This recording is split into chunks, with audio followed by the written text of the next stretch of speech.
Bonsoir, au sommaire de ce JT, le prix du tabac augmente. Il vous en coûtera désormais 30 centimes de plus par paquet de cigarettes. L'OL piétine face à Rennes. Les hommes de Claude Puel n'ont pas réussi à faire mieux que le match nul. Enfin, l'Hôtel-Dieu se transforme en scène de théâtre. Durant une semaine, la troupe du Levant interprète une pièce de Shakespeare.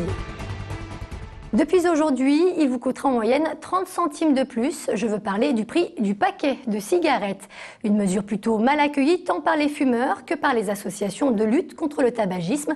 Ces derniers jugent cette hausse insuffisante. Éléonore Blackden. Elles étaient à 5,60 et maintenant elles sont passées à 5,90. Je n'ai pas une marque habituelle, donc je change de marque et je prends la marque la moins chère. Ça ne m'arrêtera pas de fumer.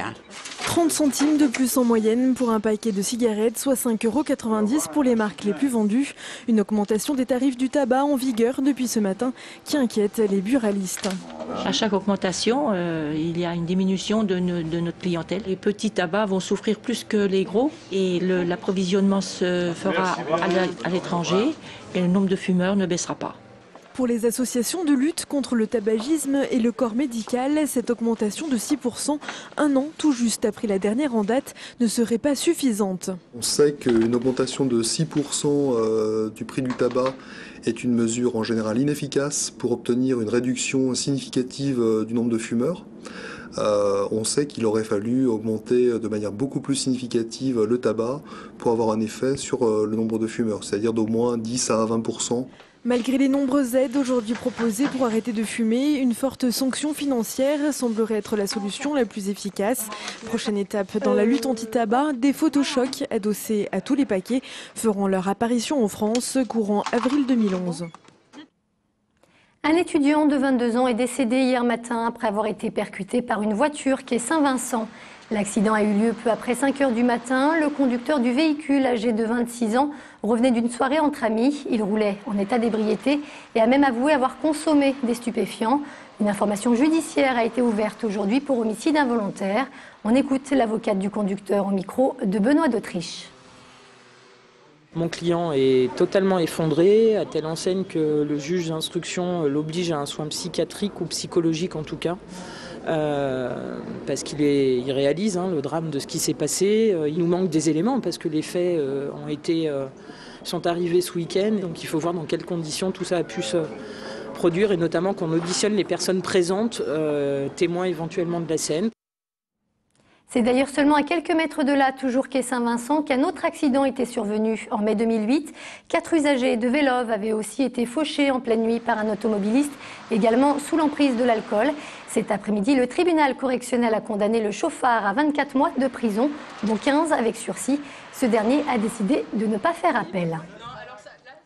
Les salariés de HNE à Limonest sont en grève. Ils étaient ce matin une vingtaine rassemblés devant le siège de la société spécialisée dans la fabrication de matériel médical. Les salariés dénoncent le plan de licenciement décidé par la direction. Un plan qui prévoit la délocalisation du site dans le nord de la France. Conséquence, 56 postes principalement administratifs et commerciaux sont aujourd'hui menacés. Le mouvement devrait se poursuivre jusqu'à mercredi. On nous a proposé très gentiment d'aller travailler dans le Nord, rejoindre nos collègues de l'autre site. C'est du mépris total pour les gens, pour leurs conditions. Et donc c'est une grosse déception, de la colère. Et voilà. Vous avez eu un dialogue depuis ce matin avec la... Pas du tout, non. Nos directeurs sont à l'intérieur du bureau, au chaud, pendant que tous les salariés là, sont sur le pas de la porte, dans le froid, depuis ce matin, 7h15. Des propos recueillis par Benoît d'Autriche. C'était peut-être la toute dernière journée d'action contre les retraites. Samedi, ils étaient encore entre 9 000 et 22 000 à défiler à Lyon. C'est moitié moins que début octobre. Et face à ce net reflux, les syndicats réfléchissent donc à présent à la suite à donner au mouvement. L'intersyndicale se tient d'ailleurs actuellement au siège de la CGT à Montreuil. Une dernière manifestation pourrait être organisée fin novembre. L'OL a une nouvelle fois raté une belle occasion de remonter en haut de tableau. Face à Rennes, les Lyonnais n'ont en effet pas réussi à faire mieux samedi soir que de décrocher le nul. Actuel 11e, l'OL pétine donc toujours en championnat. Émilie Deschamps. L'OL toujours sur courant alternatif. À Rennes samedi, les Lyonnais ont une fois de plus joué en réaction à une première période inconsistante et un but encaissé dès la 5e minute. Le coup franc de Bastos en deuxième période sauve les apparences, mais on n'en sait toujours pas plus sur le niveau de jeu réel de l'équipe. Une défense fébrile, un Yoann Gourcuff quasi transparent, l'effectif n'a pas encore trouvé son rythme de croisière. D'autant plus que les blessures de Jérémy Toulalan, remplaçant samedi de Lissandro et d'Ali Sissoko, n'ont pas arrangé les choses. Surtout, avec 16 points engrangés en 12 journées, l'OL ne décolle pas au classement. Depuis 13 ans, Lyon n'avait jamais compté aussi peu de points à cette période. Les hommes de Claude Puel, 11e de Ligue 1, ont maintenant une semaine plus calme après 7 matchs en 21 jours pour préparer au mieux la réception de Nice dimanche prochain à 21 h. Et avec un parcours aussi médiocre, la chance des Lyonnais cette saison est de n'être après tout qu'à 5 points du leader, Brest. Un championnat donc très serré dans lequel aucune équipe n'émerge vraiment. En coulisses, Bernard Lacombe a remis un peu d'huile sur le feu samedi en confiant à nos confrères du Dauphiné qu'il avait peu voire pas de contact avec Claude Puel, mettant ainsi à mal l'unité de façade prônée par Jean-Michel Aulas. Comme son jeu, l'OL bafouille désormais aussi sa communication. La nouvelle fait sensation depuis quelques jours dans le microcosme lyonnais. Le nouveau compagnon de Madonna est originaire du 8e arrondissement. Brahim Zaïbat, c'est son nom, est un danseur connu jusqu'ici surtout pour ses prestations au sein de Pokémon Crew. Il aurait rencontré la star lors d'un show à New York début octobre et depuis, il ne se quitterait plus. Les amis de Brahim se disent aujourd'hui très heureux de cette idylle, certains espérant même secrètement de voir un jour débarquer la Madone. Alors à quand Madonna à Mermoz? Affaire à suivre. Depuis samedi, la troupe du Levant s'est installée dans le grand réfectoire de l'Hôtel Dieu. Les comédiens y interprètent mesure pour mesure une pièce de William Shakespeare, l'un des tout derniers événements publics avant la fermeture définitive de l'hôpital.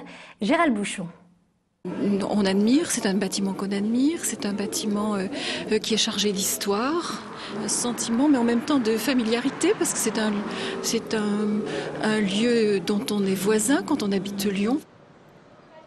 Odile est venue se plonger une dernière fois dans les entrailles de l'Hôtel Dieu. La troupe du Levant joue mesure pour mesure de Shakespeare, une troupe qui a pris l'habitude d'investir d'autres lieux que les théâtres. Rabelais y est passé, Shakespeare aurait pu le connaître. Il est de cette veine, de cette époque du théâtre élisabétain presque. Donc oui, ici c'est... Voilà, les murs, les pierres sont imprégnées d'une histoire déjà. Une histoire qui prendra une toute autre destination dans les prochaines années. L'hôpital des pauvres va devenir l'hôtel des riches. Les artistes ont voulu apporter la contradiction à leur manière. Ce lieu, il peut rassembler. Ici, dans ces murs, quelque part, une petite parcelle de terrain pourrait rester ce lieu de rassemblement où les Lyonnais, où les malades avaient l'habitude de se rendre, où les femmes avaient l'habitude d'aller accoucher et où peut-être on pourrait avoir l'habitude de venir faire autre chose. Mais c'est-à-dire les Lyonnais de tous les jours, pas simplement ceux qui ont de l'argent. Une prise de position frontalement opposée au projet de la municipalité. La compagnie n'a aucune crainte pour ses subventions, elle n'en touche pas. Elle a même déboursé quelques 4 000 € pour s'installer à l'Hôtel Dieu. Presque le prix d'une suite 5 étoiles dans un hôtel de luxe. Mesure pour mesure à découvrir donc jusqu'au 14 novembre dans le grand réfectoire de l'Hôtel Dieu. Voilà pour l'essentiel de l'actualité. On se retrouve très vite pour un nouveau point sur l'information. Très bonne soirée sur TLM.